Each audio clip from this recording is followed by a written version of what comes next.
not surprisingly, because what we have is growers who are sitting on a ban, and they've actually been required to shut their irrigators off already this season, and it's quite possibly going to happen again if we continue to have dry weather. So you can understand the difficulty the public have in understanding how we could be giving 900,000 cubic metres of water over here, and yet over here we're saying, out of the same aquifer, we're saying, no, you have to turn your irrigators off until the water in the local river gets above X level. So the politics of this are impossible to manage, because the public sees growers not being able to access water to keep trees alive, and on the other hand they see us giving this allocation of water for bottling and sending off to China. That doesn't make any logical sense at all. My question is it possible for us to change the rules so that we have better control over how water is allocated? That's something that can and will happen through your policy development process, through the regional plan, the TENC process. But the RMA is an effects-based piece of legislation. So it basically works on a premise of activities are generally okay, and unless they're specifically identified as being prohibited, you can't do that, as long as effects are managed. So your effects are dealt with through the way you want to operate your activity. It doesn't suppose picking winners, so it unfortunately doesn't prioritise in that process to say that use of water is more important than that. Helen might have a view in terms of the regional policy statement process, but certainly there in the planning framework it does allow you to give some priority to certain uses, like domestic use generally might have highest priority, and then water for food and fibre production might have equal priority or slightly lesser. So you can create a hierarchy of needs if you want, but when you get into the detail to say at a primary production level, let's say food and fibre, is water for growing grapes more important than water for growing apples? That's not what allows. No.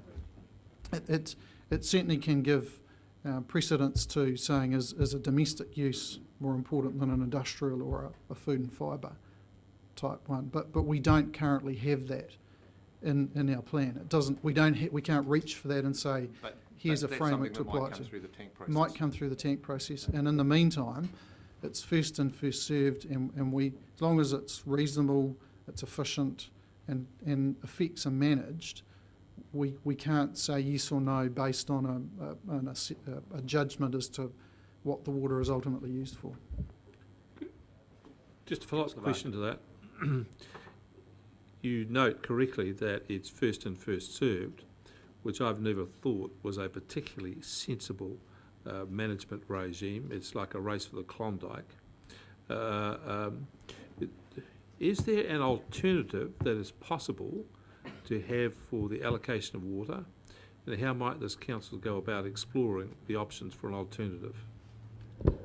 I think there is that is something that can be looked at through the plan process, so the TENC process is the right place to do that. We know that, for example, Waikato Regional Plan does have a forward-looking allocation, so if there's water available, you're allowing certain percentages of the allocation limit or allocation volume to be assigned to general uses like industrial, like public water supply, so to ensure future demand of that area is met. How far you go down into the detail is where it gets tricky, but certainly through that plan process, that's the place to do it. I know that at a national level, we all know that the first in, first served approach is pretty blunt and doesn't allow that sort of. But so has been some work in terms of what are the alternatives. But yeah, certainly the TENC process would do that. Can I just Good. Before you go on, can I just make one clarification or point? I need a correction. That date is 2020, not 2018 for the cows. Was 2018 and it was moved to 2020. That's 2020. That's something about vision, isn't it?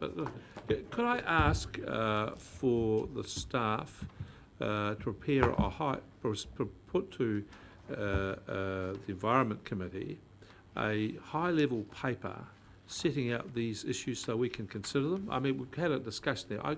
And I do so because it'd be fair to say that when we, as a country, had first in, first served, it was at a time when we believed that fresh water was limitless. Limitless. You know, but it's no longer today. We accept it, but it would be good for us to be able to begin to grapple with those things. And I just think a high-level paper so that we can begin the discussion and tie them with the processes, what the options might be, what might be cross-subject, so we can begin our thinking on this. So it's going to take a long time, and I think this would be a good place to start. We can take that to the RPC. Yeah. RPC? Yeah. Sure. RPC, yeah. Okay, other questions? Just conscious of the time here. Thank you, councillors. Someone happy to move that we accept this report then? We have a mover in Councillor Scott and a seconder. Thank you, Councillor Belford. Further discussion? Put the motion. All those in favour, please say aye. Contrary, no. Carried. Thank you. 10-minute break, please. And back for the HBRC Limited Another meeting on February 2015 update.